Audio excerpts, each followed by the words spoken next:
Also,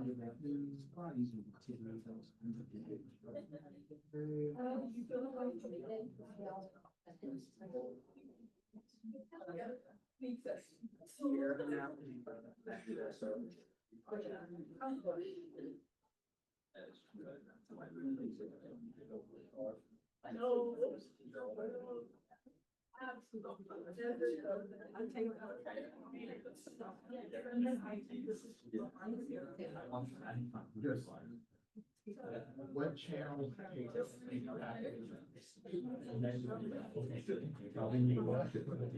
Or just post it. But.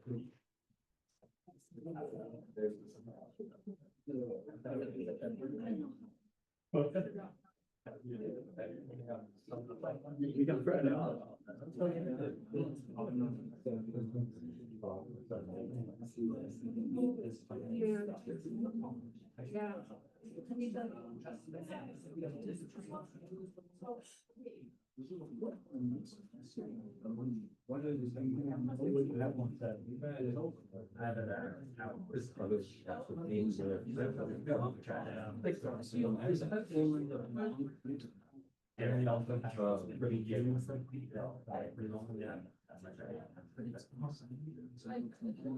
Okay, if you finished your synapse drawing, feel free to trade with another table and ask them what they think of your drawing.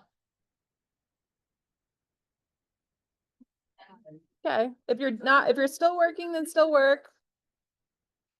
I know. I'm working on it right now. Yes.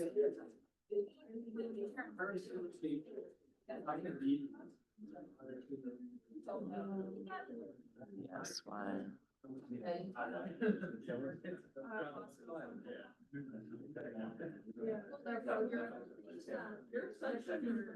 Yeah, but it's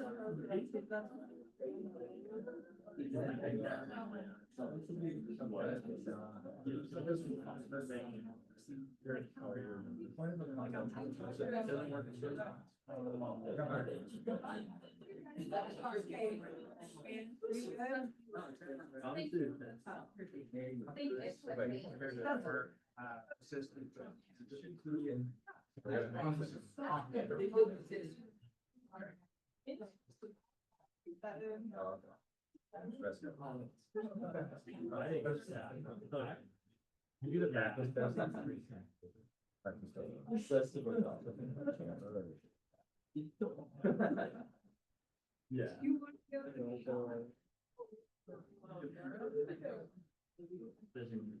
Oh, son of a.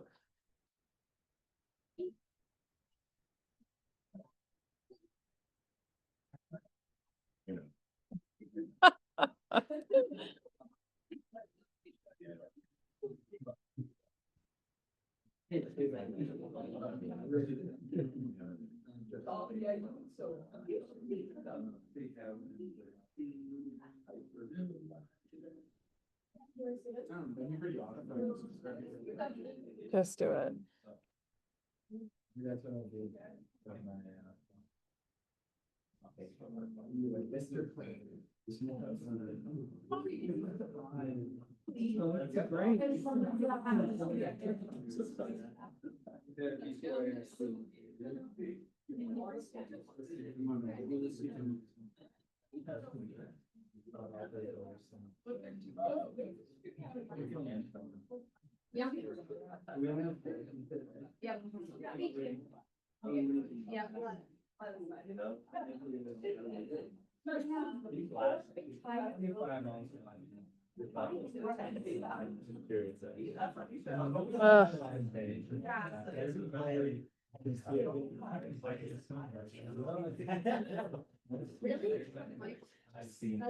Okay.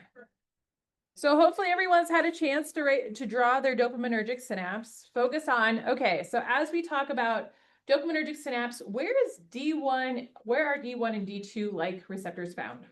On the postsynaptic cell. Where is the D2-like receptor found? Presynaptic cell, okay? So just thinking about things in that regard is going to be kind of important moving forward. Keep in mind, we did talk about how there's some excitatory receptor subtypes. There are some inhibitory ones. Our D2-like are going to be more inhibitory in their action because they are coupled to that G-alpha I and O. That's important to think about as we are talking about the agonist versus antagonist function of these respective drugs. Now, last week, we discussed what disease state predominantly at the end of the week. Parkinson's. What is Parkinson's a result of? A loss of dopaminergic projections and signaling in the synapse. How does Parkinson's present? Tremors, chorea, tics, essentially motor deficits of different types, okay? So the reason I want to paint this picture now is because Parkinson's is a underperformance, right, of the dopaminergic system. And today we're going to take a shift in talking about the pathophysiology and what it looks like with an overperformance of the system. Okay, as pharmacists, outside of these respective pathologies, why does understanding this matter to you? So let's say you are treating somebody with Parkinson's, and you were most likely going to be dispensing something that does what to the dopaminergic system? Increases it. If you increase the system too much, what might it start to look like? Psychosis and mania, right? So this is kind of where knowing the bigger picture related to pharmacy can be helpful, because you can say, hey, I've got a patient who's taking L-Dopa. They recently increased their dosage, but they're starting to present with symptoms that don't necessarily make a lot of sense. And so understanding kind of what an overperformance and an underperformance of a system can be really helpful. The dopaminergic system is good in this sense. So now we're going to talk more about the pharmacotherapies of psychosis and mania. So the slide deck that is posted is Psychosis and Mania 2025. There are, I think, 58 slides in this slide deck. That is all we will be covering this week. Okay, so this is Monday, Tuesday, Wednesday's lecture. If we have time left over on Wednesday to continue to review material, we will do so. But this is the additional material to be required to know this week for Friday's exam. Okay, so we have general symptomology of schizophrenia. We'll talk about how positive and negative symptoms present differently. We'll talk about first and second generation antipsychotics. We'll outline the kind of the dopamine model and some of its limitations. So I just explained to you kind of like, yes. Sorry, those no, usually do them in red when we're supposed to know, or are we just knowing all of them? They are generally in red, and the numbering is all messed up here. Anything with a number next to it is a definitely drug to know. And yes, clozapine is definitely a drug to know as well. Let me make that edit and re-upload it after we finish. I will not walk out of this room without that happening first. Yes, thanks for bringing that to my attention. We'll talk about dopamine and its function as a model for some of the limitations we're talking about. Clozapine, the role of D2 receptors specifically in psychosis. So that's one of the reasons we kind of kicked off talking about the dopaminergic synapse. We'll compare and contrast delirium and dementia, and how does short and long-term management differ for each of these.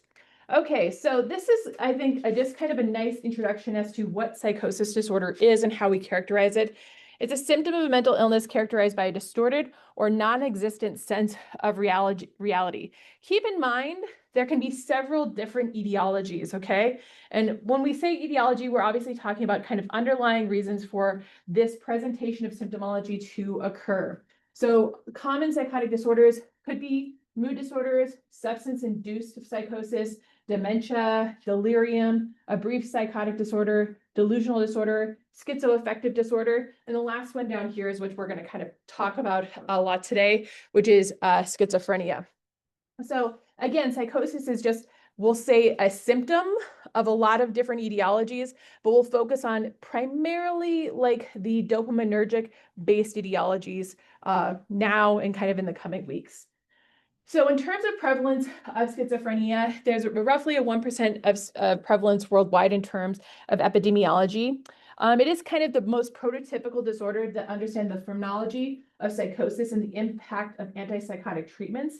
And again, many of the antipsychotic treatments that we'll discuss do focus on modulating dopamine. But again, that's going to be one of the things that alters our first generation and second generation antipsychotics.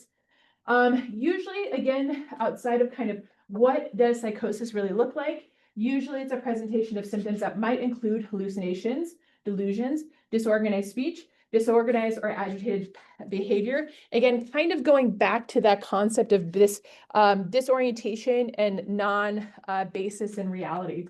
Now, they can be, each of these symptoms that we see here can be found individually, sometimes together. And again, typically we're going to find individuals that are responsive to pharmacotherapy, but because again of this, this groundedness in reality, adherence tends to be pretty a large issue here. And we'll talk about that a little bit later on when we get into specific drugs. Now, as we talk about schizophrenia, there are kind of these two different sides of it that we need to kind of discuss first. So with schizophrenia, you have both positive and negative symptoms. Positive symptoms are going to be symptoms that present kind of in addition to what, let's say, an individual grounded in reality might not see or exhibit or experience. So things like delusions, hallucinations, inappropriate emotional expression, thought disorder, or bizarre behaviors kind of all fall into the category of being a positive symptom. Now, on the other side of this, we have our negative symptoms often are going to present as things like apathy, avolition, a poverty of speech or algolia, poor speech, inadequate working memory, weak emotional expression, and unusual social interactions. So positive symptoms are kind of something in addition to that you might not see an individual who's grounded in reality experience. And then the negative symptoms are kind of a loss of interaction with the reality that is around them or an ability to kind of interact with that reality. So here again, we have both positive symptoms and negative symptoms. And the reason we're kind of going into that is that might also alter the level of dopaminergic manipulation that a pharmacist might also need to do. Okay.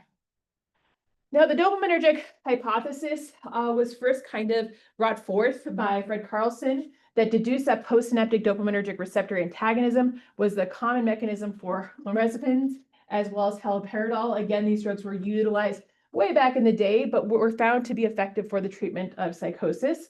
And discovery informed the development of numerous typical kind of first-generation antipsychotic drugs that were found to act specifically at D2 receptors. And so in this instance, again, you're kind of you have a kind of overactivation of dopaminergic receptors. And so by agonizing your D2 receptors, those were effective in kind of reducing dopaminergic tone at the level of the synapse. Now, our second generation antipsychotic drugs are different in the fact that they have a variety of mechanisms of action, right? We're not just altering dopamine in the case of our second generation antipsychotics. Clozapine, again, has these very unique clinical features. We've discussed it previously. It does alter a couple different signaling systems. It antagonizes 5-HT2A receptors. So we're modulating serotonergic signaling, as well as kind of having less affinity for our D2 receptors that typical antipsychotics have been shown to utilize. Again, you have an antipsychotic efficacy with lower potential for extrapyramidal side effects, which don't worry, we'll get in there. We'll talk about what extrapyramidal side effects are a little bit later on. And one of the reasons that, again, people probably shift from using a first generation to a second generation antipsychotic. But again, for many years, again, the dopamine hypothesis was what predominantly drove this field in terms of antipsychotic treatments.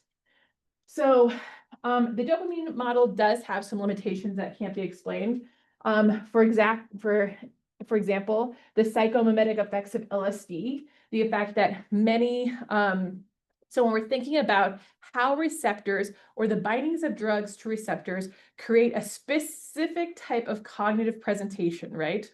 So when we talk about schizophrenia, we're talking about things like hallucinations, right? There are specific drugs that also induce hallucinations, things like LSD, psilocybin, right? Those are hallucinogenic, are drugs of, what we would maybe categorize as drugs of abuse. But what's interesting about those drugs is they tend to interact with serotonergic receptors. So in terms of this case of being hallucinogenic, it doesn't necessarily completely describe why we're seeing hallucinations present in psychosis.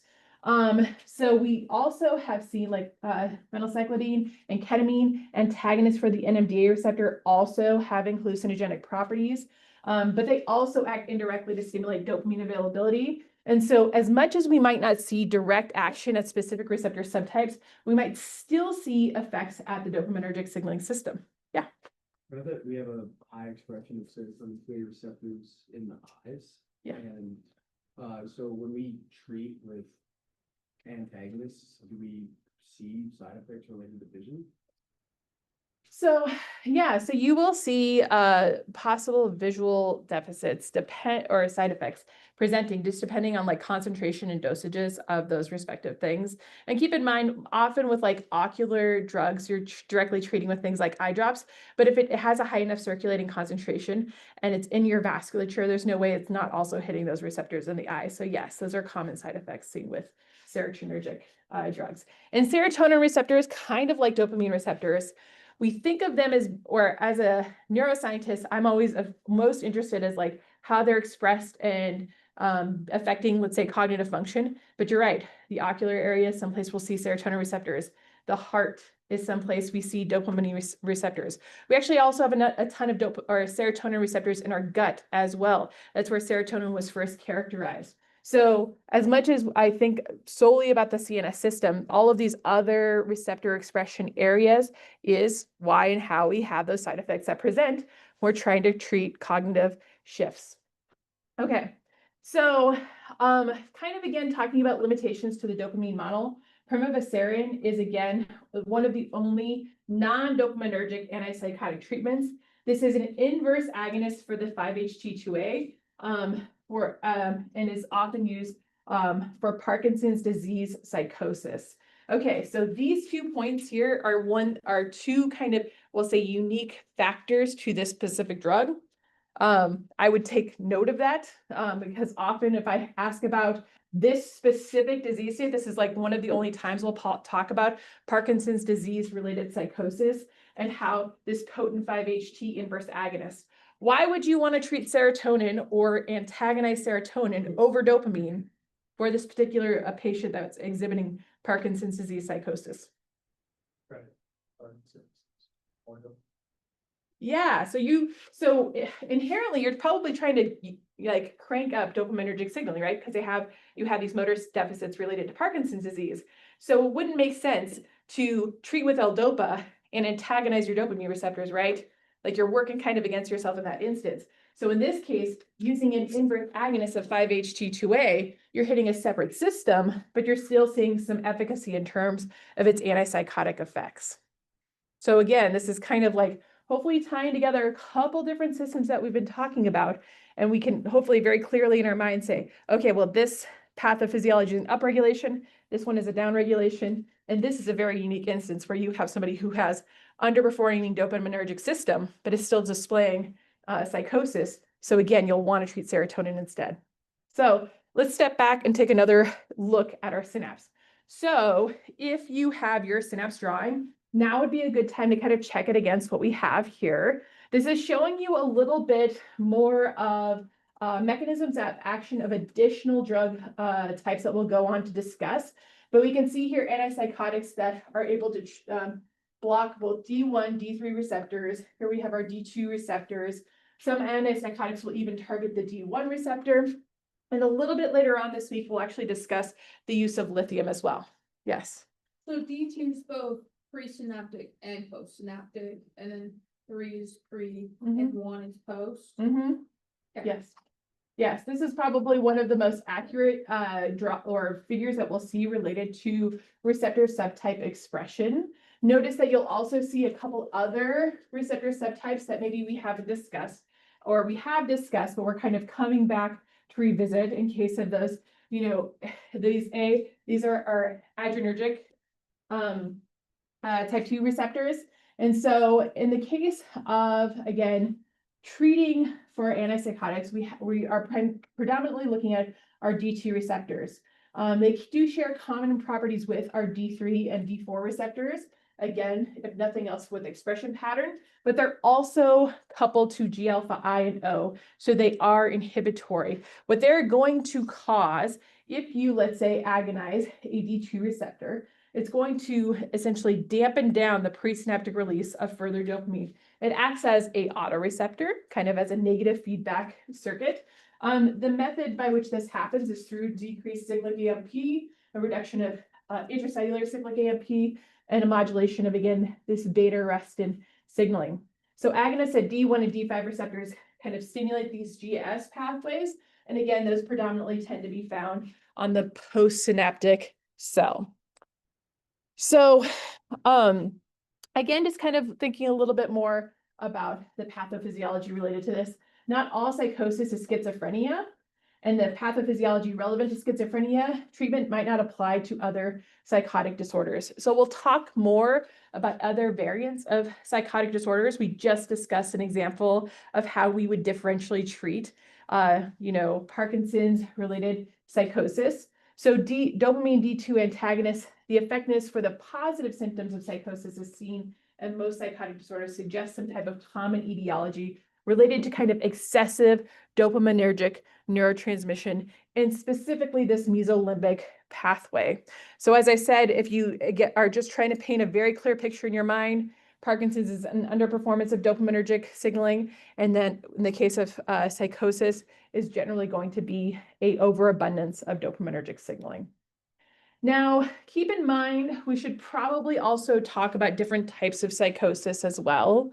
So psychosis related to things like delirium versus dementia. So in the case of psychosis related to delirium, there can again be various number of underlying etiologies, some of them in which you probably want to preferentially treat first before you start to medicate for, let's say, said delirium. So may have medication imbalances, infection, electrolyte imbalances, metabolic derangement, all of which require specific in addition to the removal of possibly anticholinergic medications. If they are in fact taking anticholinergic medications for, let's say, Parkinson's disease. And dementia, particularly dementia of the Alzheimer's type. Again, Alzheimer's we haven't talked about a ton, but often it's the presence of these Lewy bodies that are going to be resulting in this type of psychosis. There might be some common etiology shared for both delirium and dementia. Again, if you're seeing these present in the case of an anticholinergic drug, because of the deficiency of muscarinic cholinergic transmission due to medications, age, or disease-related neural loss. So again, not to oversimplify it and say we're only going to see psychosis in the case of dopaminergic overactivation. We can see variants of this in the case of delirium and dementia, again, due to kind of cholinergic signaling as well. We won't be talking a ton about cholinergics as a possible psychosis treatment. So we're just talking about it playing a role in the underlying symptomology and etiology at this point in time. Okay, so almost common to most psychotic disorders are these positive symptoms that include the presence of hallucination or disturbed thinking. For short-term antipsychotic treatments, the symptoms are generally might present as kind of transient or only administered during and shortly after each period of symptom exacerbation. So think about this. You've got a patient who's coming in who's maybe presenting with psychosis. Maybe this is their first experience with that particular event. And so you're going to treat in that instance to start to decrease the positive symptoms. You can see there, again, other underlying etiologies, delirium, dementia, major depressive disorder, or mania with psychotic features, substance-induced psychosis. Again, many of these underlying etiologies that we discussed on previous slides. Now, you might treat and then you'll discontinue upon resolution of those psychotic symptoms. And we'll discuss more in depth, maybe the use of different pharmacological agents for bipolar patients that have antipsychotic treatment extended for several months, even if after they've resolved mania and psychosis. Bipolar, again, much like schizophrenia, we're seeing almost like positive and negative symptoms. We're seeing high highs and low lows on those different ends of the spectrum. So from a pharmacological standpoint, it can be really hard to medicate in terms of finding that balance between those two because you have that kind of high point and low point, and so you're trying to bring them back to a homeostatic place. So for short-term antipsychotic treatment, you might treat for that specific instance and then discontinue once you have resolution of some of the positive symptoms that we've outlined here, right? So if you have somebody who's presenting with things like hallucinations, you might treat with an antipsychotic. Once the hallucinations kind of decrease, you'll discontinue use. However, there are individuals in which long-term treatment is necessary. In the cases of delusional disorder, schizophrenia, schizoaffective, and Parkinson's disease psychosis, Those are all considered chronic diseases that are going to require long-term antipsychotic treatment. So again, it's a balancing act here. You want to increase the quality of life of your patient, the functionality, but not necessarily alter too much. So remediating cognitive dysfunction, again, your impact on them might be great though. Continuous antipsychotic treatment reduces 1-year relapse rate from 80% of the among unmedicated patients to about 15%. But poor adherence, again, is going to be the issue that you're going to run into here probably again and again because of the adverse drug events, cognitive dysfunction, substance use, and kind of limited illness insight. If you have an individual who is not grounded in reality and they're being told they need to take this pill every day, you can assume that that adherence to that regularity could be a battle for caretakers. So again, the first thing that you want to do when you're treating an individual in this instance is to decrease the acute symptoms that induce patient distress. So behavioral symptoms, things like hostility and agitation that could present as a danger to the patient or others. So you'll make sure that you're identifying kind of the dosing, the route of administration, and the choice to basically treat that underlying disease state if possible. So we talked about some instances in which the underlying etiology also might need to be treated. If someone has an electrolyte imbalance and it's causing things like delirium, you'll obviously want to attend to their electrolyte imbalance in addition to the delirium that they're experiencing. You also, this is one of the reasons that we discuss so frequently, common drug-drug interactions, because in some cases they might present in this way as well. But neither clinical presentation nor biomarkers predicts the likelihood of response to a specific antipsychotic class or agent, and that's the case in most of these instances. Okay, so I have been talking through about 22 minutes. Let's go ahead and take a break. Turn to somebody sitting at the table next to you. What's the most interesting fun fact that you've heard thus far in today's lecture? Feel free to share or come up with your own.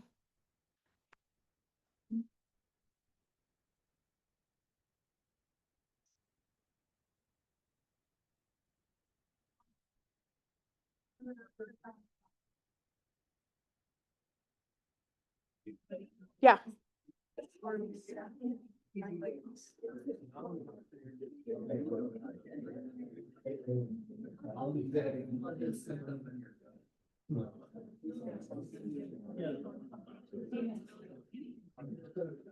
Okay.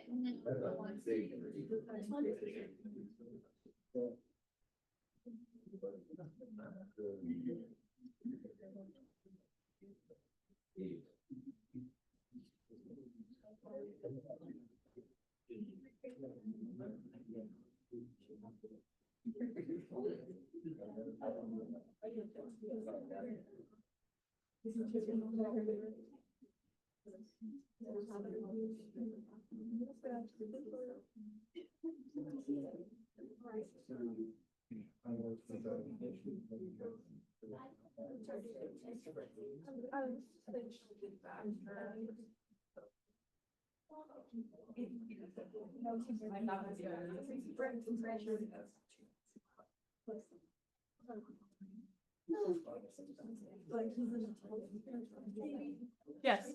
What's up? Yeah, I'll be posting them later today.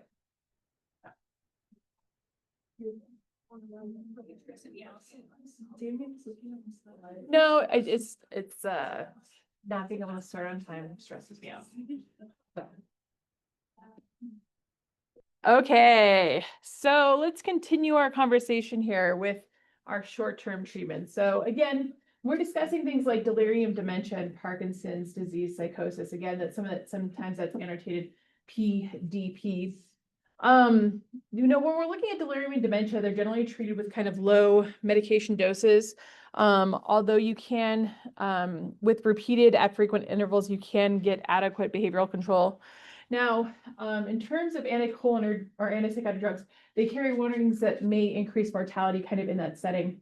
Now, anticholinergic drugs may worsen delirium and dementia and have a high potency typical antipsychotic drugs or atypical antipsychotic drugs with limited antimuscarinic properties are often the drugs of choice. So again, keeping in mind when we are treating individuals who are suffering from neurodegenerative disease states, obviously cholinergic manipulation is part of how we might treat that. We haven't covered Alzheimer's specifically yet, but I have kind of discussed it a little bit in terms of how cholinergics can be used in that manner when we were talking about, remember when you guys are like, yeah, a little bit, when we were talking about the use of cholinergics.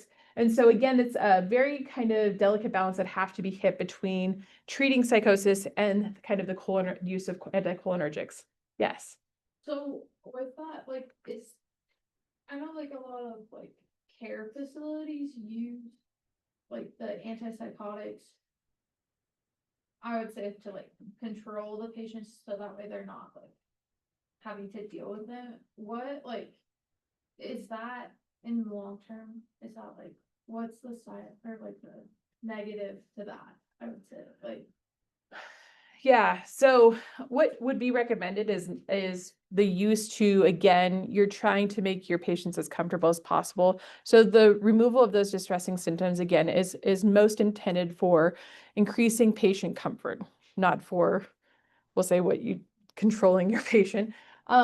Yes, over chronic, like low dosages, you might start to see kind of a disengagement and more of those kind of negative symptoms present themselves. And so it's one of those reasons that you would preferentially use this for short-term treatment and not something chronically. Because eventually, with any chronic medication, your physiology will start to compensate, right? Like you might start to see an upregulation of receptors if you're chronically antagonizing them. So that's something to also consider with chronic use of any medication, really.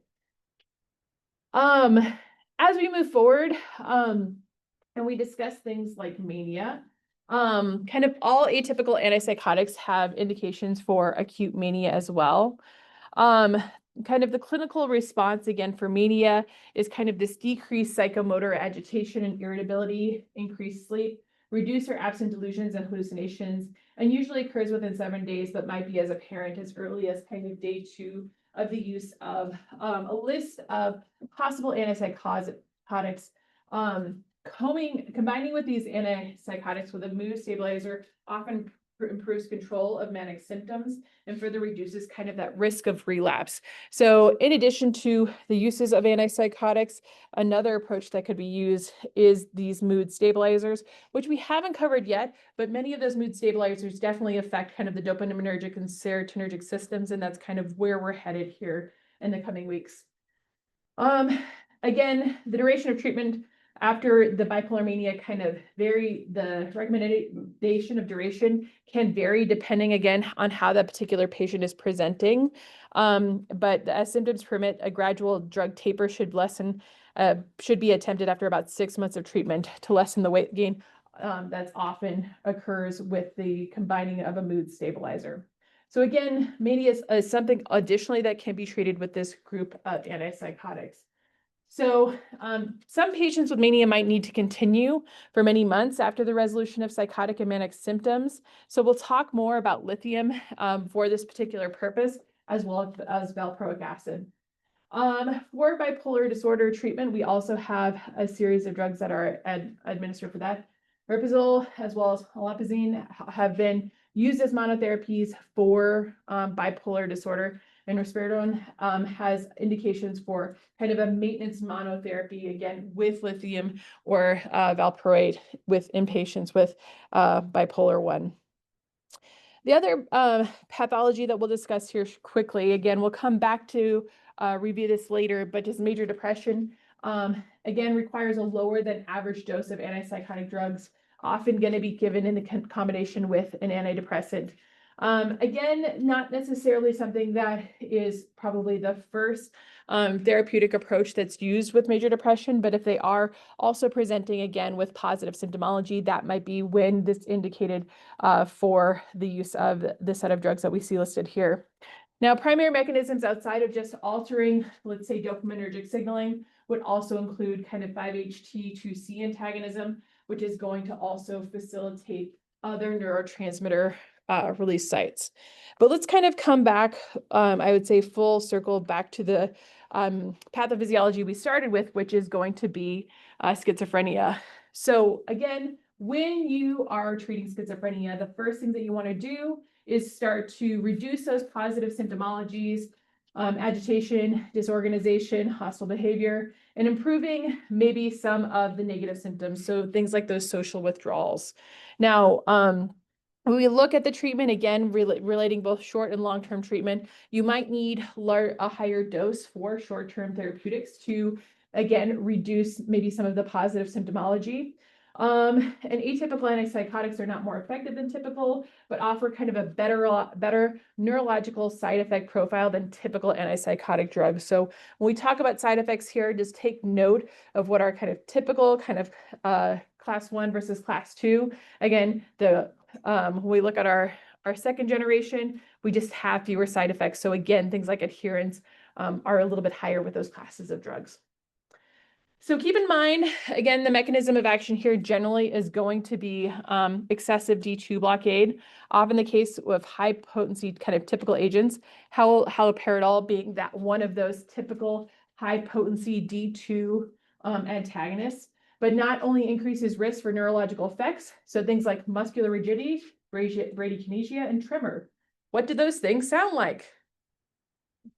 Parkinson's again. So like as we think about dopaminergic signaling and the two sides, if you have a high enough concentration and you are blocking the dopaminergic system enough in the use of an antipsychotic, you'll almost have Parkinsonian-like symptoms that start to present at that point in time. This can also clearly affect central reward pathways as well. So resulting in patients complaints of akathisia, which is a loss of a capacity to experience pleasure. Now, the interesting thing about that, again, is when we think about what the function of dopamine is, right? Dopamine has its function, as we talked about on Thursday, in facilitating smooth motor movement. But the other function that dopamine has is in pleasure, right? As a positive reinforcement system. So if you go in there and you are, again, dampening down dopaminergic signaling, that's one of, again, not surprisingly, side effects that might be exhibited in that instance. So we see kind of a laundry list of drugs that are listed here. They're kind of most weight and metabolically benign atypical agents, meaning that you're not going to see a lot of weight gain associated with them. And patients with schizophrenia have a twofold higher prevalence of metabolic syndrome and type 2 diabetes, and twofold greater CV-related mortality rates than the general population. So something just to kind of note about that, the profile of the patient that might be affected by the pharmacological agents that they are utilizing. So the pharmacology of antipsychotic agents. Well, if we look kind of structurally, we can see some common structures that they were derived from. Phenothiazine or butyrophenone structures. They may include many different chemical structures, again, depending on the role and relationship they have to being diverse and being able to interact with the 5-HT system as well, whether it be acting as an antagonist or a partial agonist. And again, this literally goes back to, I feel like, the first or second week of this class, right? If we think about the effects that an antagonist versus a partial agonist has, how are partial agonists and antagonists similar to one another? What effect would they cause at a serotonin receptor? So turn to somebody sitting next to you. How are partial agonists and antagonists able to cause basically the same effect at a receptor? So this is kind of a quick review. Or a partial agonist versus a antagonist. Yeah. Full access to like well, yeah,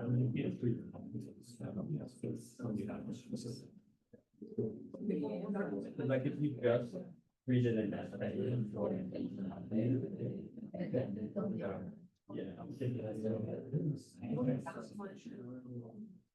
yeah.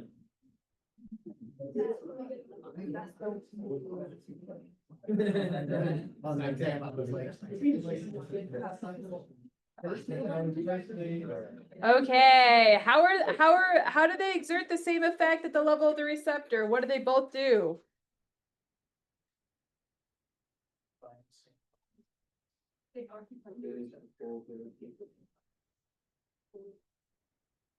Okay, so they bind to our receptor and they basically block the endogenous ligand from exerting its full effect, right? So in both instances, you're reducing endogenous physiological activity. If you saturate the receptor with a partial agonist, for example, it's only going to hit sub-threshold physiological action.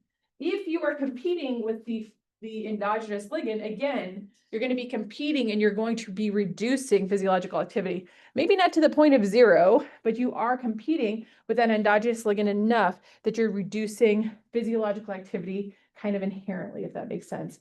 And so again, this is kind of the route that's used both for the dopaminergic receptor as well as the serotonergic, which again, we'll talk a little bit more about. Okay, so in this case, no clinical available data for antipsychotics is devoid of D2 modulating activity, except for, again, the pimavanserin, which is used for Parkinson's delirium.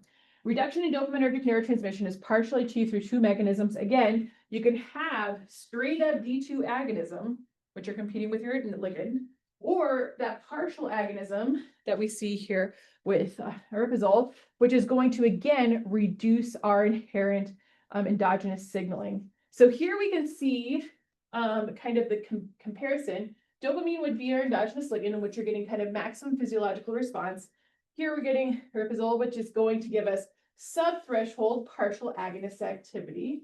And so when you treat it, co-treat with dopamine, again, at high enough concentrations, your partial agonist is going to outcompete your dopamine and only allow that physiological response to occur. And in the case of an antagonist, you can see reduction of the dopaminergic physiological response back down to zero. Now, it makes sense. Haloperidol is kind of one of our first generations, has been used for a long time. And now we have additional partial agonist drugs that can conserve a little bit of dopaminergic signaling, but you're not necessarily going to see it completely blocked. So fewer side effects because you're not slamming the door. You're just propping it open a little bit and saying, this is all we're going to let through. Okay, I've effectively run out of time. Thank you guys for your patience getting started today. I will be getting some additional study materials to you later today. If you have questions, concerns, what have you. Hey, before you leave, who wants extra credit? Okay. The Native American Center of Excellence is hosting a speaker tomorrow at noon. If you attend said speaker, you can get 5 points of extra credit added to your exam score. 5 points. 5 points. If you have a conflict, come see me. If you have a conflict, come see me. But if you attend the speaker tomorrow at noon, the room is 169. The topic is pharmacy related. So hopefully you'll find it helpful in that regard. So yes, if you are able to attend, please do so. I will have a sign-up sheet for you to sign in on. Otherwise, if you have a conflict, come see me. That's just for you guys to share and have. Have hope.